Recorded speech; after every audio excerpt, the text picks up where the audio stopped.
Julian? Yes, sir. Jasmine? Yes. I want to thank both of you for being on this podcast. You make me very happy. You have a beautiful home. I'm enjoying it. You live 5 minutes away from me. Yeah. How long have you been in Japan, first of all? Well, we've been in Japan for just over a year and a half, so we're coming up on 2 years. I got here in October of 2019, and she and the rest of the family got here in December. That's like your 2 beautiful kids, your daughter, your 3-year-old daughter, and your just born. How old is he? 5 months. 5 months. Yeah. 5 months ago, you were delivering him Yes. into the world, and we Yes. won't say where, but somewhere around this vicinity. It was a cliffhanger, yeah. My goodness. Jasmine, where are you from originally? San Diego, San California. Diego. Okay, you born and raised there? Yeah.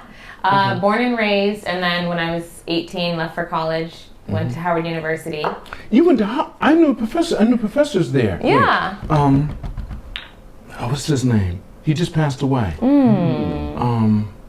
Very well known. Do you know what school he taught at? Was it? Because I went through Howard. He took me through there. He was one of the top Yeah. professors there. And you know when they did, was it Malcolm X? One of the professors there played the Honorable Elijah Muhammad. Okay. And he told me, because I saw his picture, he's the one that played Elijah, but that's Right. not the guy. Okay. And it's not Dr. Carr. Doctor. Everybody. No, knows yeah, that. everyone knows. Yeah. He's doing a lot of like stuff on the news right now. Yeah. Doctor. Oh, my buddy too, and I shouldn't be. It's passed just away, when I huh? get pressured and get nervous, who- then I forget. No, I'll tell you who he is. Okay. I wonder Because if I know he's him. my buddy. Oh, you will know it. You have to know it. Maybe you don't, because Howard's a big university. Yeah. Yeah, and just the timing that he was there. I wonder. He just passed away. And his daughters. I'm still on Facebook with his daughters. Anyway. You'll remember after. Okay, sure. I'll think about it. I'll think about it during the time. Tell yeah. me about growing up, because I accused you of not being African American. You did.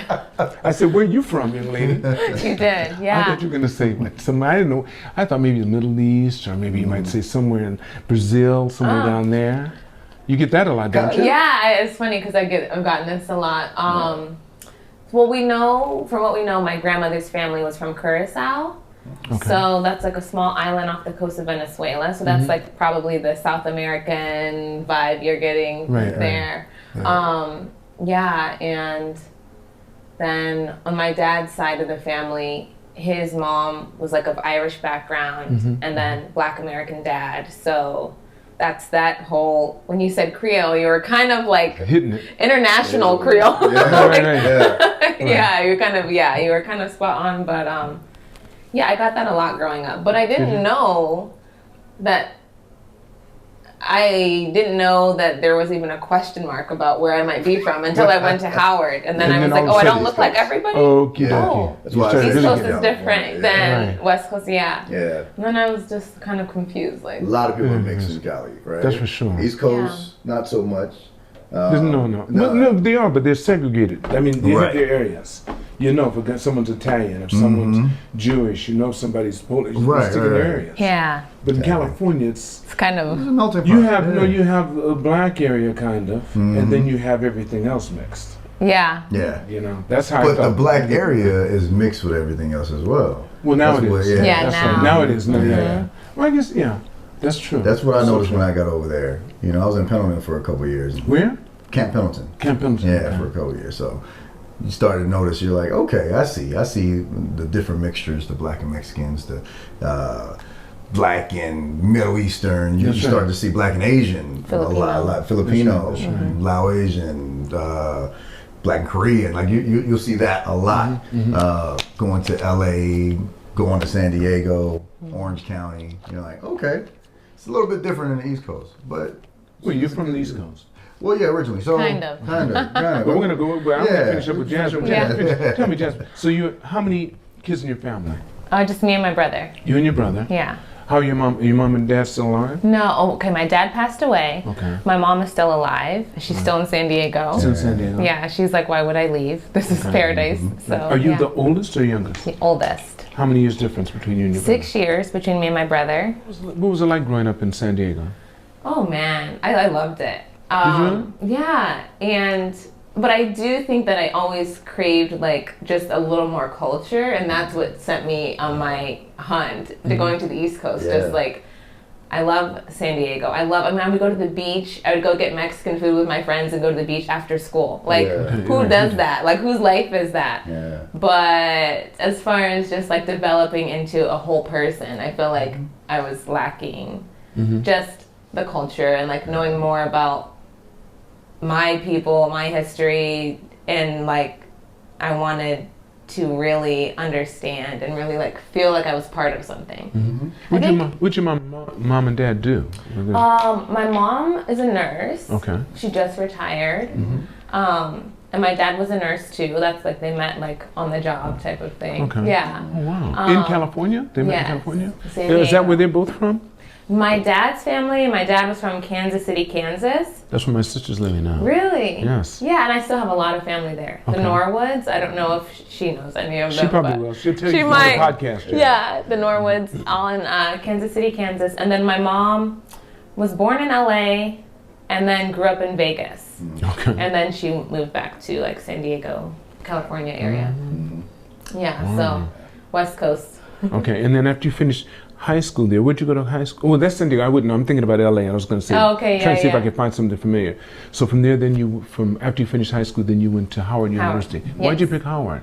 Actually, so my aunt went to Howard, and I had a lot of conversations with her when I was in high school, and like so she knew what I was looking for, what I was craving. She knew that I wanted to do communications, and if you've gone to Howard and then someone asks you what college they should go to, you're gonna say that they should go to Howard. Yeah, like that's where, if you don't go to Howard, what are you doing? Exactly. So she was really pushing me to go there anyway, and it just was perfectly in line with everything I was looking for, culturally and communications wise. So it was, So you graduated with communications degree. Wow. Yeah. Dynamite.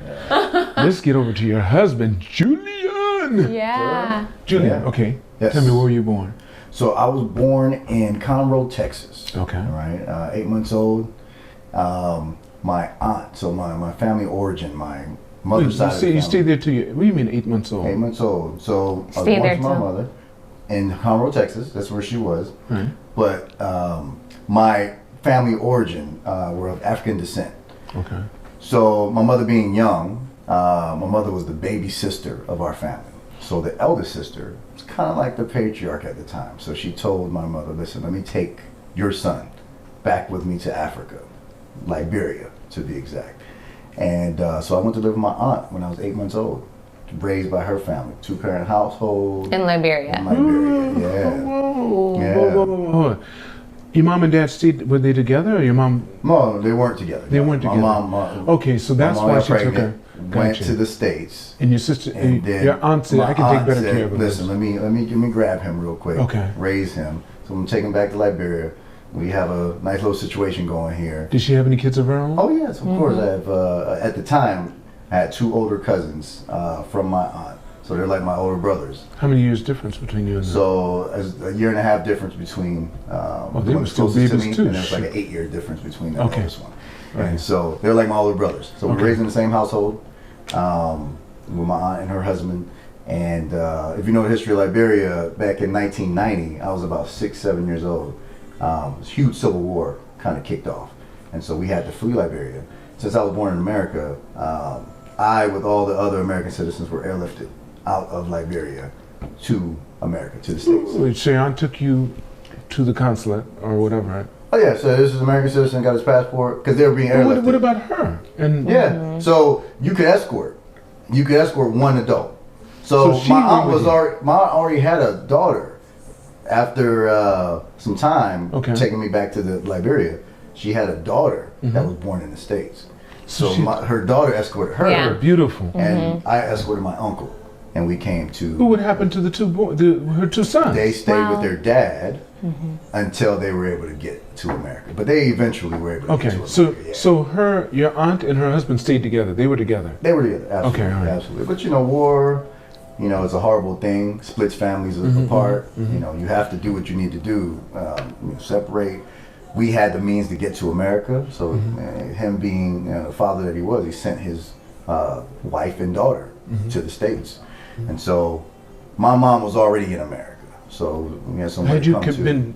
You said you were 6 years old when you went 6 there. years old, just about to turn 7. This is 1990. Okay, but had you been in communication with your mother Oh, the whole during that time. time? So No, you knew absolutely. you Yeah, knew yeah. that was your aunt. This is your mother's My mom, instinct. yeah. But I actually called my aunt mommy growing I up. got She you. didn't want me to feel different. I got So you. I called her mommy growing up, and I called my mom mother. So we understood there was a difference, but Okay. just so I could fit in with the family, I just called my aunt. Well, my cousins called my aunt, which was All right. mommy. All right. And so she's still like my second mom to this day. We're beautiful. still tight to this day. So got back to America, and we all congregated in Atlanta. And so raised in Atlanta, and eventually we all moved to Maryland. And this is around just coming into my teenage years. And so Maryland. What year would that have been? This is around 1999. You moved into Maryland. I've been to Maryland. Yeah, that's my spot now. That's where I claim. That's the state that I claim. You like Maryland? Because you're coming into your own. I'm coming into my teenage years, coming into adulthood, joined the military out of Maryland, and the rest is history. No, so you're in Maryland. No, you didn't skip over all that quick. No.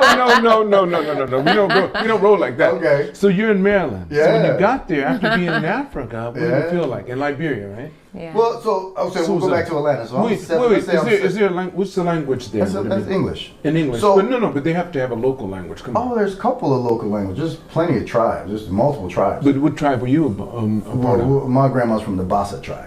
Could you speak the No. the dialect there? It's all English. Did So she- I'm gonna break down right, Liberia's tell me. history real quick. Okay. So the first 13 presidents of Liberia were born in America. Okay. So Liberia was a colony that were founded by formerly enslaved people. And so this is actually an American colony. So Whoa. if you ever look at this flag of Liberia, it looks just like the American flag, but it has one star.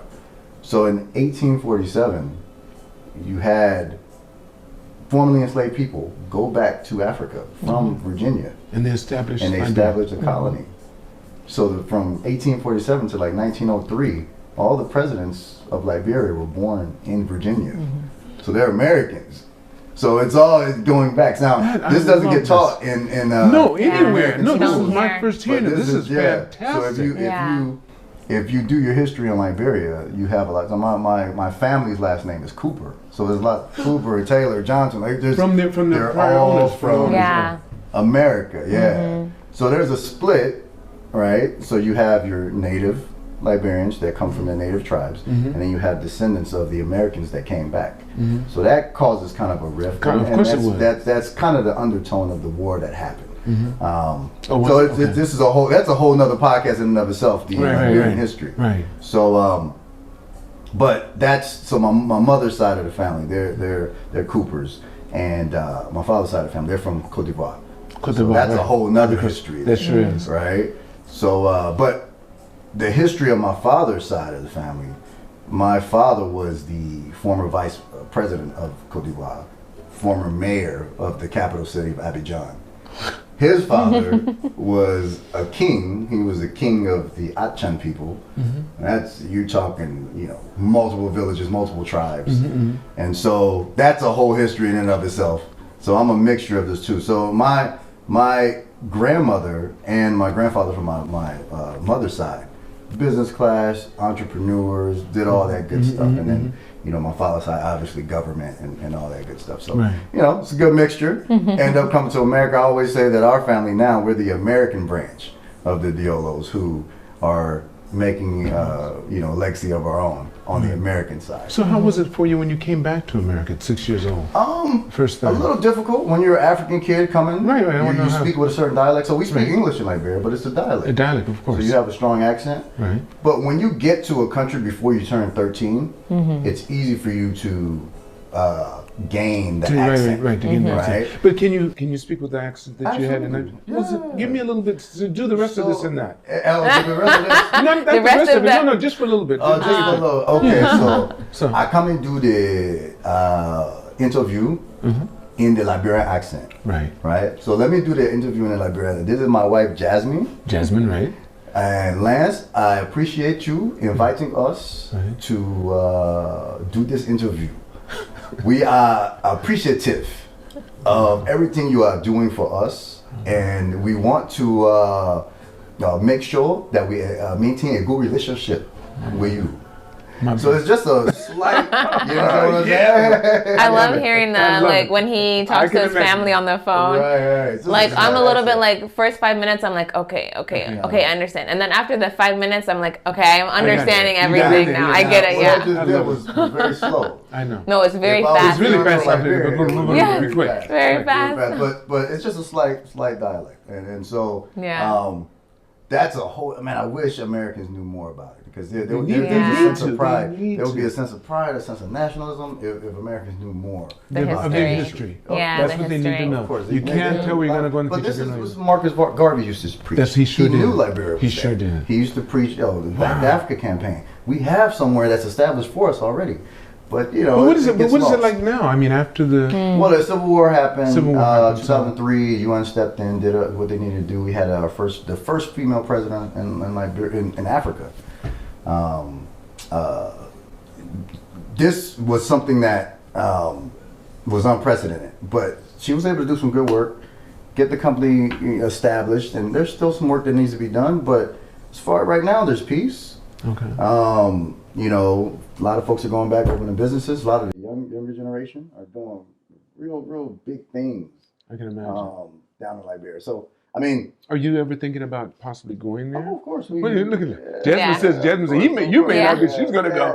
She's the kids too. She's going to be there. Friends, I got family members. I got great That's friends beautiful. that I grew up with who are doing great things down there. Yeah. You know, there's a couple of things that we need to do first that I have on the check off list before we head back down, but we will eventually do some things down there. How did you two meet? How did we meet, babe? Come on. Yeah, I should tell the story because you don't get it right.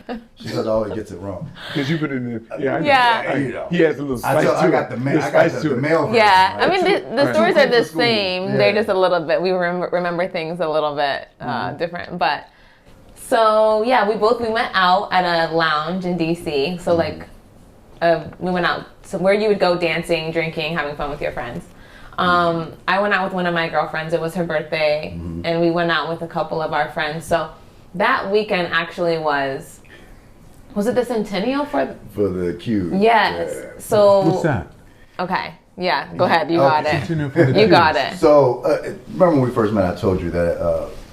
The buddy that I was with, Carlton, and I were fraternity brothers. Right, right. So within Black Greekdom, Black fraternities, there's something called the Divine Nine. Right. And so there's 9 fraternities and sororities. So it starts with Alpha Phi Alpha, then it's Kappa Alpha Psi, then it's Omega Psi Phi, then it's Phi Beta Sigma, then it's Iota Phi Theta.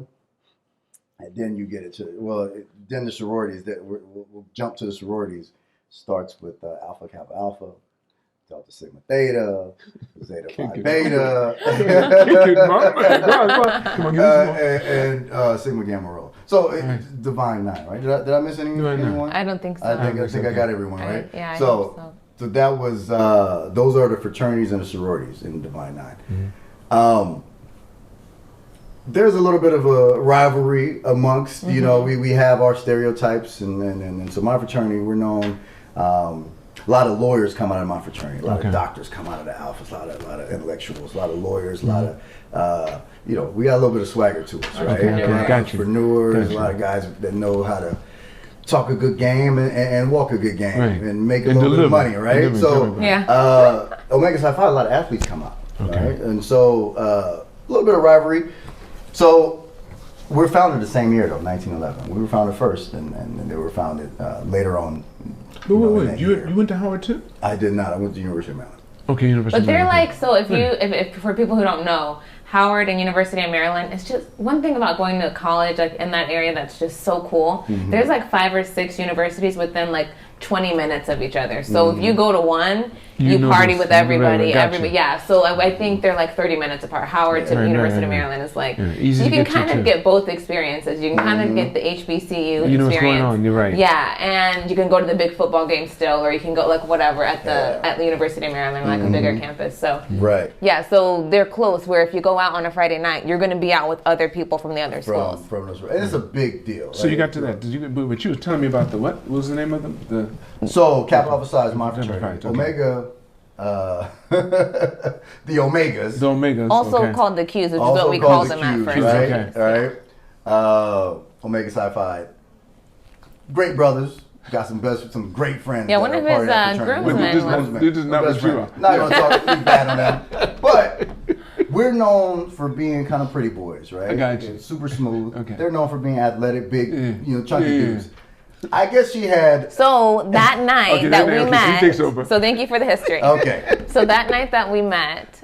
So the Qs, the big guys that he's just explaining, they were having their like 100-year celebration. Yeah. So people from all over the nation who are from this fraternity are in DC. So my friend is like, girl, we are going out tonight. I don't care. Listen, I know you're tired from work. We have to go. And I'm like, okay, we should go. This might be a good opportunity to meet people. Yeah. And so we go out to this lounge and then... And actually, we went with one of my friends who was also celebrating that weekend because he is a Q himself. Okay. So we all go out together, hanging out, and then I see Julian across like the room, and we're kind of looking at each other, and he looks so good. He was like all big and like had dog tags on, like, but I didn't know they were military. Wait, you're still in the service. Right. So I'm in reserves at this time. Yeah, he was. Wait, how many? Wait. You became reservist. You weren't in. I just got out. I'm in college. I'm in reserves. Yeah, I just because he went to military and then college. Did you offer her candy? I did not. This big old brother. He was some candy little girl. I know. Get into my van. But you gotta remember, man. Like, the average age of a Marine is like 19 years old. Like, that's so true. I joined the Marine Corps at 17. It's 17. So by the time I'm 26, I'm out. I already did 8 years. Yeah. I'm only 26, so I go to college. And you with the young 20-year-old woman. Yeah. Yeah. I go to college. You're almost the same age. Yeah. Oh, yeah. So that's what I'm saying. Yeah, so you're right. At this time, the military, I got it down pat. Tell me about great at the military, right? Yeah. Now I'm like, this is a whole new thing. So I'm super humble when I'm coming into this whole college atmosphere. I'm learning, right? So I'm out partying, doing what I need to do it, and So you were still in school. He was in his last year of school, and you were 26. Yeah, 24. And I was in my first year out of school, and I was 22, 23. Okay. So then we're seeing each other across the room, but I'm standing with my friend, my guy friend. So Julian wasn't so sure, like if I was like with him or. He was just thinking about how to take him out. Yeah, right? Exactly. This brother's not going to be around long. Exactly. He got to go to the restroom sometime. Exactly. And I'm thinking Julian is obviously, he's this big muscular guy. There's no the way. Characteristics. Yeah, and I'm thinking all the Qs are out this weekend. Of course, Julian is a Q. This is what I've been looking for because I had been dealing with Kappas before and I was no longer interested. And you weren't a Q. No, I'm a Kappa. But he just physically looked like a Q. Yeah. I thought wrong. See, God had a plan for it. And you didn't God had to trick her. Right. God had to trick her. Like, trick into thinking you're Right. Say, you don't want those dudes, but I'm going to give you somebody that you need. Your friends are going to give you a heck if they hear this. Looks like what you need, dudes. what you want. Yeah. Exactly. Right? Yeah.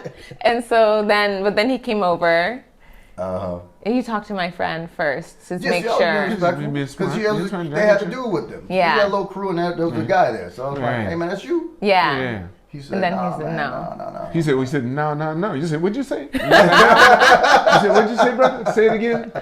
Yeah. No, so then we were talking, and then when we exchanged numbers, I said, my number is 619. And he was like, 619? I just came from San Diego, because he'd been at Camp Pendleton in San Diego. And so when I moved to DC to go to school, he moved from DC and did the military thing, and it took him to San Diego, and I went to DC. So we both like left where we were from and went to where the other one was from, and we like totally missed each other. But then here we are meeting like years later in this random club. Yeah. What are the odds? So people, come on. So let's stick it up. How did that happen? So then we exchanged numbers, and he's like, "All right, cool, yeah. So I'll call you, and this will, let's get together." Another. I'm like, "Great, perfect." And then he never called me. Never called. He never called me. How long? Wait. How long was it? I think like weeks went by. Like I let 2 days go by, and I was like, "Oh, he's just trying to pretend like he's busy. Like obviously he's gonna call me." And then like 2 more days go by, and he never called. So then I'm like, maybe he lost my number. Maybe I put my number in his phone wrong. Like I'm thinking all these things. Like clearly there's a mistake here. Why would he not call me? And then so I was on a date one night, and this was like weeks later, and I texted him while I was on the date. Just like, really? Like, you take my number and you don't call? And then he called right away. Okay. But I was out with someone else. Okay. So I couldn't answer the phone. And then you left a voicemail, and I never responded to it. Did you give him a little bit of his own? Exactly. Yeah. Okay. And then, like, I think it was maybe the next day or the next day after that, you called again, and I had a really hard day at work, and I was in such a bad mood. And then he called, trying to be all smooth and all this. I was trying to be apologetic. Stuff. And then he told me that he was a Kappa on top of all that, while he was trying to be all smooth and run all this game, and I was just like, oh no, like, I know you're kind of guy, like, I'm not interested at all. In fact, you can just get off my phone, get out of my life, like, don't need it. Like, I was like that. 100% like, I loved it. No, thank you. Yeah, and that's then, what I needed at the time. Yeah. For her to come like that. You're right. I became more interested. Yeah. That's right. I got you. Yeah. And then I think that was like the middle of the week, and then I hung up on him. I hung up the phone. She was super mean, but I loved it. And then he texted me. This is who I want. There you go. He just liked the She challenge. ain't up on me. She ain't up on me. I know this girl's picky. Oh yeah. She got to be picky. So now it's like, all right, I'm gonna hold you accountable. So that's just Marine, whatever. You can. That's what it is, right? You need that. So now it's like, this is the challenge. She put it out there. Okay. Oh, you balls in my court. Okay. Yeah. She hung up on me, but that's only that. She's just trying to challenge me. Okay. So I hit her back. He texted me. Yeah, I'm like, let me take you out. Yeah. This is gonna be the best date you ever been on in your life. Trust me on that. I said okay. She said okay. Well, I wasn't gonna turn down a free meal at that of my starving journalist life. I wasn't gonna like turn down a date. Yeah. I may have been upset, but I wasn't gonna turn down the meal. Right. There you go. So yeah. I wasn't silly. I was just upset. No. Now, where were you guys this time? Where were you? Still in D.C.? We were in D.C. Yeah. Still in D.C. Okay. And then we went out like that Friday. Yeah. And that was my last first date. That's it. Wait. How much time had transpired since the time you met him to when we get to your last date? I think maybe about 2-3 weeks, because you'd have time to go. Only 2 weeks. Yeah, only No, that's a long time. No. Listen, that's a long time DC dating scene, to meet and have that chemistry, and then somebody doesn't call you. It's worse now, but the DC dating scene back then, it was, hey. You better get it done. You better put a ring on it. You better put a ring on it. Bachelorettes going on, right? Yeah, this was before people were doing online dating. So this was like everything's in person, everything's, you know, it was just such a different time. You feel the chemistry, everything. Yeah, it's just so cool. So you knew when you met him, you said, this is, I like Well, this. I knew this was like something, definitely. But then on our first date, I knew that he was my husband. What did you do that made you think that? I don't know, just everything.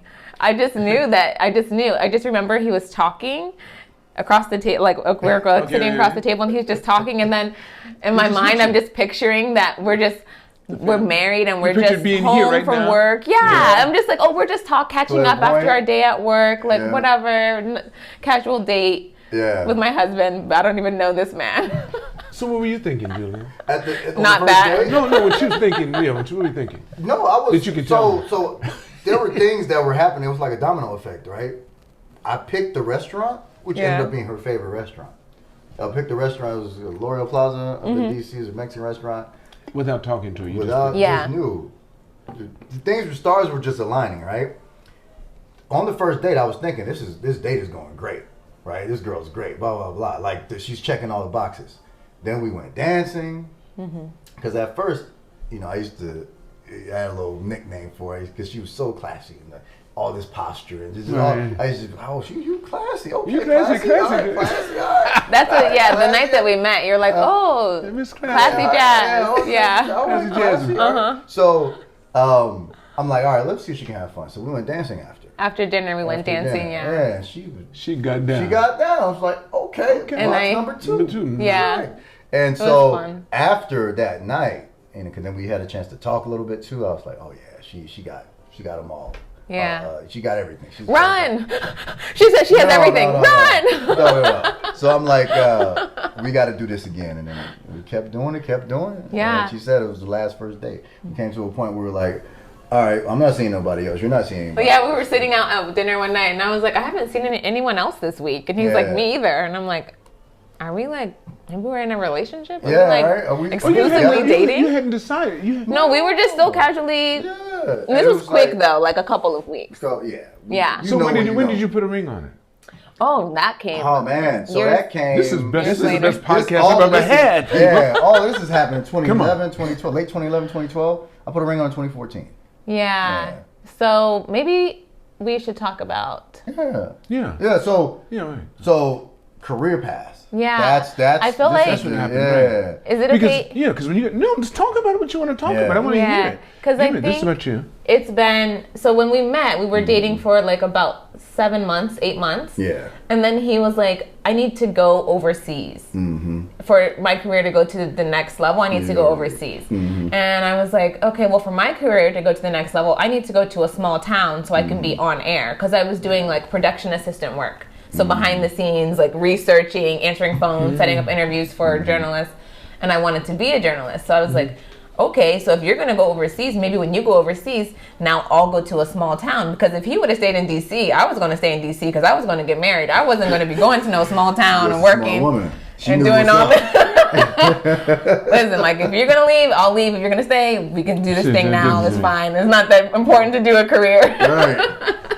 But since she left, I said, okay, so that's my sign to go do my career too. And so then, you went to Serbia. But did you know that did you two know at the time did you have a promise to come back and marry her? Oh, yes. When he went overseas, we knew we were staying in a relationship. Right. That's what you had, but you weren't engaged or anything. No, we weren't engaged at the time. After 8 months, we were still just boyfriend and girlfriend, going overseas. You were going to Eastern Europe. I was going to the Midwest in America. But you'd be surprised how those things, and a lot of people are against long distance relationships. Yeah, not us. But you'll be surprised how those things will get you closer. Yeah. And of course, it finds out who you are. Exactly. Yeah. It really exposes who the other person is. Because when you're in that honeymoon stage and everything's sweet. In person, everything's sweet. Yeah. But when you put a little bit of struggle in there, put a little bit of struggle in there and see how the other person reacts. No. This was, but the struggle is out of necessity. The struggle is out of sacrifice. So it's how are you going to deal with the sacrifices that I have to make, and how am I going to deal with the sacrifices that you have to make? Right. So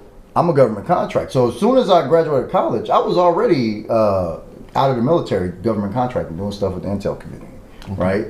And I told her, I'm like, the money, the opportunities, the certifications. My job needs to be overseas. I have to do some things with the State Department to get to where I need to get to. So I needed to head out. That's what you're doing now, as a matter of fact. That's what I. That's what led to what you're doing now. Doing right now. I'm doing. Yeah. And you're making sure that you increase this family. Right. While he's doing that, but you're also still doing some stuff on the side too. You still have a podcast and what else? Just in the media world, I have my YouTube channel. Right. But after having kids, I really just got so, my whole life changed, and now I'm working more in the birth world. So I'm helping women who are pregnant, who are trying to get pregnant, helping families through newborn stages when it's hard, but how can you still increase the love with your partner during the hard times rather than letting the kids make you, So it's kind of, all of it has really shifted a lot over the years. And but we're going to put that down in the description too. Your podcast and all that stuff. That'll be in the description. Good. So make sure you do that. Okay, thank you. Yeah. She's killing it. She had that career path. That was the thing, man. So she went to that smaller market. Started to kill it. And you're overseas where? And I'm overseas. I'm in Serbia at the time. Yeah. Serbia. I'm doing Eastern what? Europe. So, I'm going to give out as much information as I can without doing anything too much. But I'm a security specialist. So, I hear you. That's enough right there. That's it. That's what I do. Understood. Understand. So, I'm in Serbia. I'm doing some cool stuff with the State Department. And then I have to go to Saudi next. And I'm all in the Middle East. I'm doing all kind of cool stuff. And she's kicking butt, going to her smaller markets. She's on air. She's doing her reporter stuff. She's doing her anchor stuff. She's over here winning Emmys. But it was cool because... That's right. You won an Emmy. You won an Emmy. Yeah. Now tell us about the Emmy. So that was in Virginia. That was in Richmond, Virginia. Because you've been doing your thing now. So you went to a small town. Yeah. Yes. And I was really just working. But what was cool about him being overseas is that he would send for me to come do a really nice trip every few months, so I would get to leave my little small town and then go visit him, and we have a great time, and then go back to where? That was so in I brought Serbia. her to Europe. Yeah. Oh, you brought her. he would say like, oh, take time off work, so I'm gonna buy your plane tickets for you to come out. But you still weren't. You were still just. No, we were just boyfriend and girlfriend still. No one had popped the question yet. No. But we're getting there, aren't we? Yeah. All right, just don't get too soon. Go on. All right, go on. And so that was when I was in South Bend, Indiana. So I was there for a couple years, and then after that I went to Richmond, Virginia. That's where my morning team that I was working with, we all won the Emmy together for doing tornado coverage. All right. Now, how do you get an Emmy? What is it based upon? So it's like other people in the industry. There's like a committee of people like who are journalists, videographers, editors, production people, news management. They're selected to kind of be it's like you're being judged by your peers, really. And so how good the content is, how you handle yourself, how the angles were, all that. Yes, and it's very much about like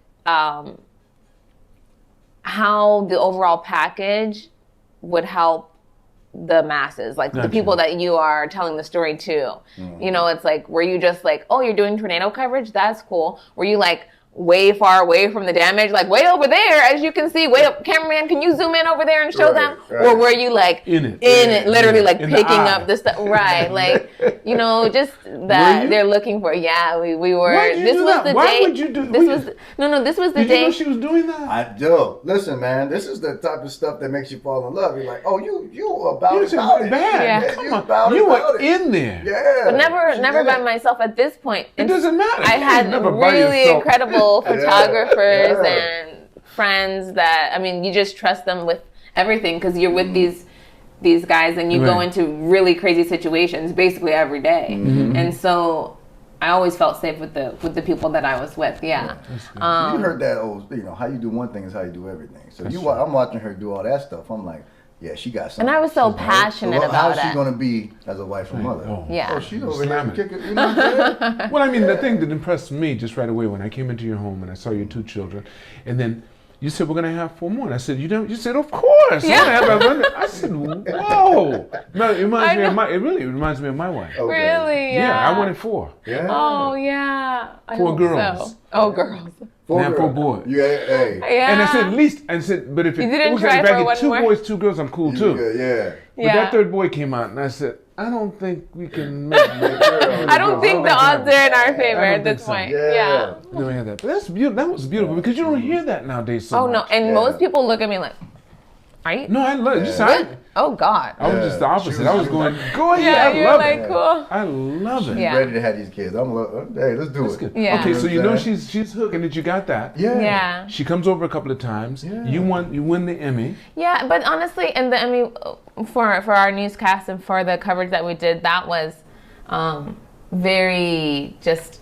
I'm so grateful for it. But the stories that I really used to love to do were like stories that really made a difference as far as like I would do a lot of stories of families that didn't have running water in their homes because of slumlords or like crooked local politics that would trickle down and affect families. And like, so I always was like voice for the people, like how can people who, their kids were murdered or some like really intense crazy situations that I still keep in touch with a lot of the families now on Facebook because I was just in it to help people. Yeah. And so that's, I think, what carried over into everything else that we do now is that the focus was always like, it was never like, oh, an Emmy or be on TV. It was like, how can I use this gift to help people?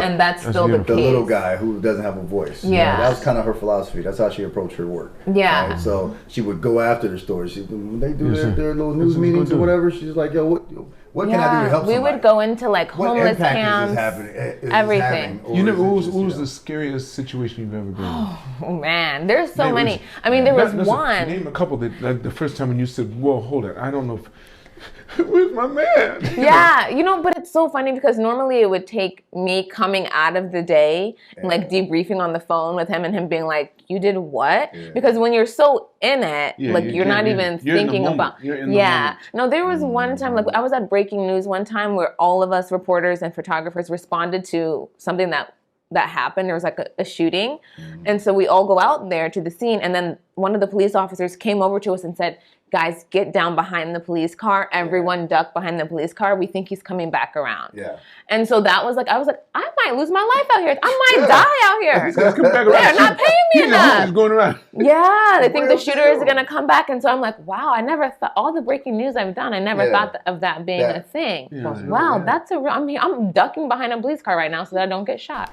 This is crazy. Right? And when she told you that, what'd you think about that? Well, you start to think, you start to struggle with wanting to support her dream. Yeah. And wanting to save her holding life. back and saying, like, this is nonsense. Don't you want to be a kindergarten teacher? Right, this is kind of nonsense. Like, but I'm not going to say that. You got a dream, and I'm going to support you. Yeah. Just like you're going to support what I'm doing, because it is what it is. That's like me being a hypocrite. Yeah. I'm in the Middle East, right? But I'm telling her, oh yeah, you can't. But she doesn't know what you're doing. Yeah, that's a big thing. A lot of it was I never knew. Exactly. She doesn't know what I'm doing, but still, she can imagine. So when you compare the two, you say, but I was like, why am I not that's getting? All you worry about? Shoot. I'm like, but he's getting hazard pay. I'm not getting hazard pay. I need to be getting hazard pay. But he's still dead is dead. I know, right. Losing arms. Getting shot in the side, getting shot in the side. That's true. So let's fast forward a little bit. When did you hook up? When did you decide to say, hey? So after and how did it happen? So Saudi was rough, right? I had to go to Saudi after Serbia. And I had to go years straight. And so when we went to Saudi, we thought it was going to be like 3 months on, a month off. So we thought 3 months in Saudi, a month in the States, 3 months. So we were planning like, okay, we can get engaged even while he's in Saudi because he'll have a month or every. This is a year now you guys have been together? Maybe 2 years. Coming up on 2 years. Coming up on 2 years. Right. And we've long been distance. Long distance back and forth. She's visiting and everything. But the thing is, now, you said that some people can't do it, but not everybody can say, why don't you come on over here to Serbia? Oh, yeah. You see what I'm saying? So come on, see now. Now, if anyone can do that, it makes a big difference. Long distance is really just long distance. Tell guys, don't just shoot. If you can't fly her to see you, fly her to the Dominican Republic. Yeah. There you go. Here's a vacation. Oh, yeah. There you go. Hey, listen. If you... He did that too. He would send me on trips. But you're saying that everybody can't even do that. Okay, but here's one. But little things that we did do that everyone can do, long distance stuff like. Even with the time difference, when I came home from work, he would have food delivered to my house, and he would have food, and then we would call each other on Skype. I remember that happening before. That's so sweet. like that, or we would like watch. You still have to date, even though you're long distance. Yeah, we would watch movies, press play at the same time on a movie. And oh no, it got crazy too. If your internet's a little slower or something like that, you're like, hold on, what part you at? No, hold on, stop. Let 5 seconds go by, and then press play. Just stuff like that, man. And that's stuff that anyone can do. And my friends at the station always used to joke with me like, dang, you go on more dates than I do, and my boyfriend is here in the city. Right? Because we were just intentional about the time. That is nice. But we had a blast, right? So we didn't you can't let the circumstances ruin what you got going on. If you're intentional about making something work, you make it work. Like, that's just, don't make excuses. Like, listen, we're going to date. We're going to go to dinner together. We're going to watch movies together. We're going to read the same books. We're going to do what we need to do. Yeah. You guys enjoy you were making it solid, man. That's so beautiful. You two are making it beautiful for each other. You don't have time to sit, and you continue down. to. Yeah, you don't have time to sit down and complain. Like, this is what we got to do. And we have a goal. We both have a goal. But we're going to make the best of our situation. So when we found out that we thought Saudi would be a little bit more lenient than it was, but it was actually, he got there and then he called me and he was like, I'm so sorry, but they're not going to let me leave here for a year. There's no coming and going. No one can visit. I'm here for 1 year. And Saudi's no joke. It's rough. So, it's rough. Well, I was like, so what does this mean? Again. Wait. Come on. You're testing it. Yeah, we're testing this relationship. I was like, so now you're about to be gone for a year, and I'm going to be this age by the time you come back. I'm still not going to be engaged. And but did she say that? Did you say that? Yes. Listen, this is a woman who knows. Wait, you said I'm not going to be engaged. You said that to her? Because I'm like, you're going to be gone for a year, so I'm going to be engaged. You're not here.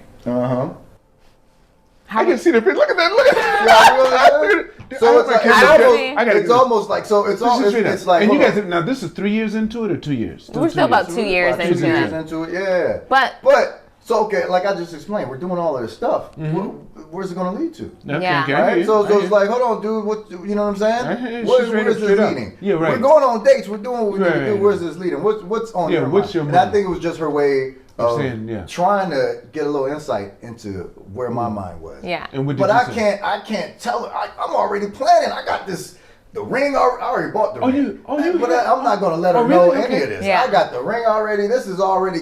You know what I'm saying? But so what am I gonna come out and say? No, I plan on getting engaged to you on this day. No. So I can't let her know. So I'm just like, all right. I'm like trying to calm down. Don't worry. He bought me a dog to buy some time. Right? Yeah. We still have her. Her name is Bella. Right. So he bought me. She's with my mom. Okay. We had a hard time getting her into Japan. Doberman Pinscher. Yeah, a mini one. So she's like 7-8 pounds. Okay. Yeah. And so he bought Bella. That was our agreement. I was like, okay, I'll wait for you if you buy me the dog. So he bought me Bella. Wait, you suggested? Yes, I said, well, I'm going to need something if you're not going to be here. A dog. Okay. And then I wanted a little dog. He wanted a Doberman Pinscher, a big one. So we got the mini Doberman Pinscher. So compromise. So it's like, this is our whole life. Yeah. And so we got the dog. You were gone for a year. Then you came back from Saudi, and then so I come back from Saudi. I had already bought the ring. I've had the ring already. So I had the ring custom made. So shout out to King of Jewelry, LA Diamond District. Had the ring custom made already. I had already been talking to these people for months. Yeah. You don't just come home, you know what I'm saying? The ring was already ready. I got you. So I went to LA, picked it up, already had it already ready. All this time she'd been talking this, I'm like, this woman don't even know. I already got this thing on lock. But so you still want to make sure. You still want to make sure. Yeah. So I get back. She has no idea. As soon as I can, we do the proposal. But so I had a house, and I think we had just got done working out in the morning. Yeah, in Maryland, we had just got done. We did our morning workout. Yeah. Went upstairs to the bedroom, and it was a nice private proposal. Yeah, which is what I wanted. Really wanted to make sure it was private. You have to know your spouse, right? You wanted to make sure I do not like that outside stuff. Yeah. Like for big moments, I just want it to be just us. So because it's so deep, and it's so you don't want to be so worried about like what's going on around you. You just want. Okay, it's just us. We're just here. No one else is here. Exactly. And so, So a lot of times, I'm the opposite. Yeah. I want the big. He wants the audience. This isn't about me, right? So that's the thing, right? That folks, I think, mess up sometimes because they don't know. If you do something based on your personality and it's for the other person, you're going to ruin it. Yeah. So if this is for you, if this is the engagement is supposed to be, for the woman and to be a magical moment for her, then you need to do it based on what her personality type. So if her personality type is a little more private, then it needs to be a private engagement. Right. But I've seen things in the past where it's completely opposite of what the person really wanted to do. Yeah, you know what I'm exactly. saying? And so that's what I want to do. And that's when she gets up and walks away. That's when you see, like, or she just looks like stunned, like the look on their face, like, oh, really, right here? Oh God! And so, and so it was a nice private proposal. Yeah. And she said yes. Yeah. And we started to do what we needed to do. And then the next night, though, he had a big. Yeah. So he forgot the part where before he proposed, we did a weekend in Chicago, and he took me shopping. He's like, buying me dresses, try on this, try on that. And I didn't know what it was going on. I thought he was just buying me nice things, but really he was buying me like the engagement dress to wear to the party that he was planning. He was talking to all my friends. He was doing all this. So we had the private proposal, and then the next night we went to a lounge in DC, and all of our friends were there. And we all celebrated together. I didn't know that he had this all set up. So when you walked in, it was really a surprise for you. Yes. And it was so fun. It was fun. And then we had a blast. A few weeks after that, so at the time I was still working in Indiana, so I had to go back to Indiana. That's right. And then a few weeks later, though, we had a trip planned to New Orleans, where from New Orleans we took a cruise. We took a cruise, to celebrate the engagement. So he had many layers to this proposal that I felt like I waited a long time for, but it was totally worth it. Yeah, it was great. That is beautiful. It was really good, That was such a good story. I love it. Yeah, it was, and then that was so good. So how did you end up here? How did you end up in Japan? So continued to do my contracting thing even after we got engaged, even after we got married. We got married in 2016. We got married in Aruba, honeymoon in Curacao. So I was doing some stuff in the States for a while. So after our marriage, I had to do a quick stint in Afghanistan. Overseas contracting. But you're still in service when you got married. No. I'm out now. So I did 8 years active from 2001 to 2009. Are you retired? Do you call it retired? Are you retired? No. I got out. So did 3 years in the reserves. Then I got out 2011, 2012. And because someone told me that you can't, like the young guy we met, Yeah. 8 years, he says he's retired, but you can only do that at 8 years if you're medical retired. Well, you probably got maybe medical he's He has medical. medical discharge. because otherwise None it's of that. 20. Yeah, 20 years. That's what I thought. That's what it was. Yeah. for No, me. I got out, Yeah. and then You got out, so and you then- just- so 11 years total, and then I got out, and I started doing my contracting stuff. Gotcha. And Still in I was security. Still in after, security. as soon as I got done with college, man, Okay. really, I was only in the reserves because I was in college, Gotcha. right? And so as soon as I got done with school, I start really killing it overseas. 2016, did my short stint in Afghanistan right after we got married, and then I got, I started doing some stuff with the intel community in DC, and so we stayed in DC for a few years, and good times.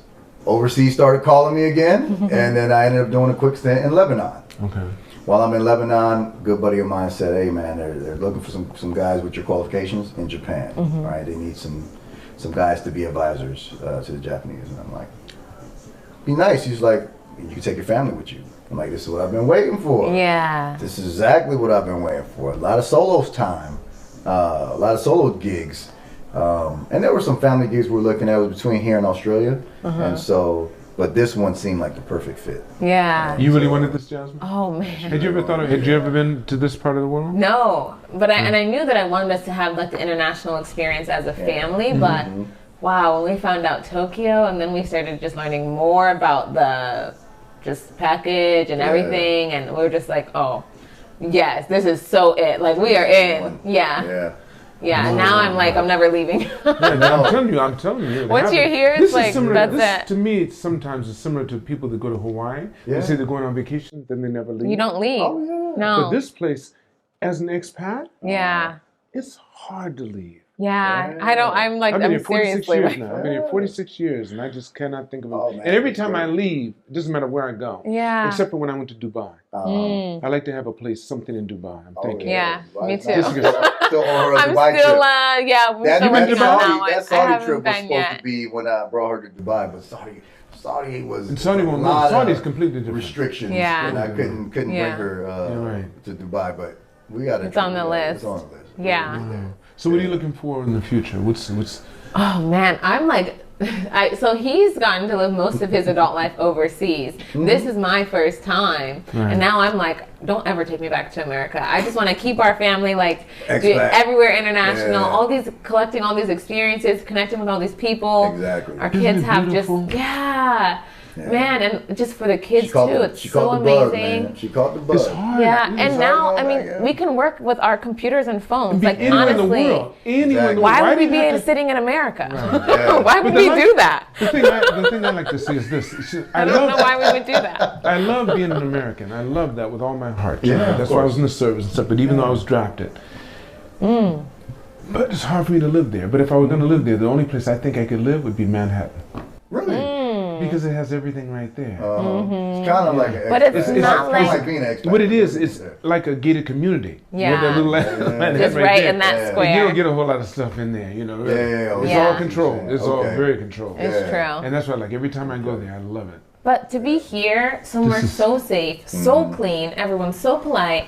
I mean, As an such expat? a rich As an culture. expat? Yeah, and as an expat. And I understand. I can like hold space for the fact that I do think it's very different if you're not an expat and you're Right. here, It right? is. That's what I was going to say. It's night I was and going to say day. because some people hearing that will think my experience wasn't the same. Was Right. different. You Yeah. came Right. here without the package. Exactly. You do Yeah. not. Right. So you do not It's understand. yeah. It's just. They don't It even is tell- different. I You always just tell don't them understand. different. And then you and I Yeah. have both clubs. Oh yeah, exactly, Yeah. exactly. It's, Oh, and by the way, so no, I have another. 3 clubs. Actually. Yeah. Because I have to take you to What's the the Tokyo third Club. one? That's an all males club. Oh yeah. The Oh, average yeah. age. The average age is 75.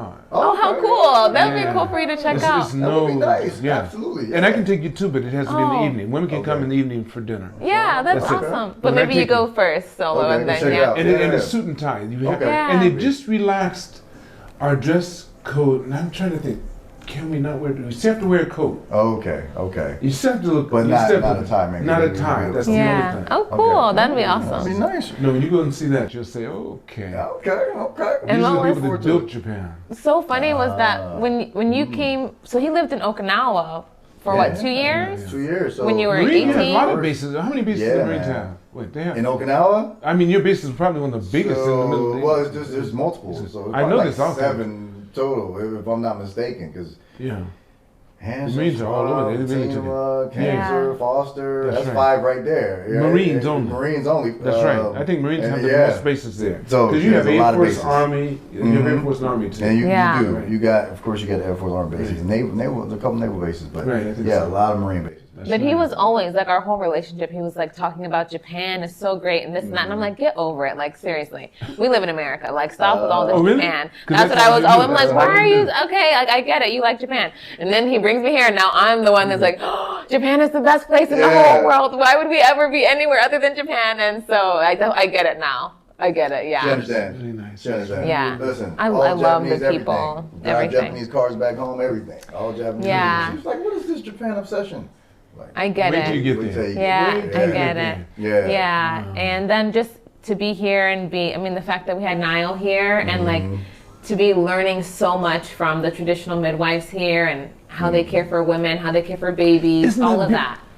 Oh man. My wife in the hospital here, my sisters will sometimes when the way they have babies in the U.S. I won't say everywhere. Yeah. You're in and out. It's not considered. Oh, there's you're no just straight care. out. Get started There's on no that, care. yeah. But here, Oh yeah. they Yeah. nurture Night and you, day. take Yeah. good care of you, Yeah. and just it's beautiful. Yeah, That's all I know. Yeah. Yeah. And it's true. And so to have that experience myself, and then to just, I feel like some people ask me, they say like, "Oh, you've been in Japan. Like, do you know the language yet? Do you know?" And I'm like, "No. Most of my time I've been here. I've been focusing on the pregnancy and then preparing for the birth that we had." But I feel so tied to this culture because I feel like once you experience birth within a culture and you do things the way that that culture does them and you learn all of the traditions and you, like that's like more than the language. That's really connects you in a people, yeah. spiritual way and in Yeah. a way beyond like learning, you know, the alphabet or something like That's this. right. So I feel so grateful that we're like here and we get to like really connect with the culture through birth. I feel is a big deal. Yeah. It's huge. I'm gonna let you in with that because that's beautiful. Yeah. Oh, listen again. Thank both of you Thank Oh, you. yeah. for being a part of this podcast. Thank pleasure. you. I want to thank all of you for watching. Make sure you click like, subscribe, and remember, it's all on loan. Keep reaching for the stars, and you're too blessed to be stressed.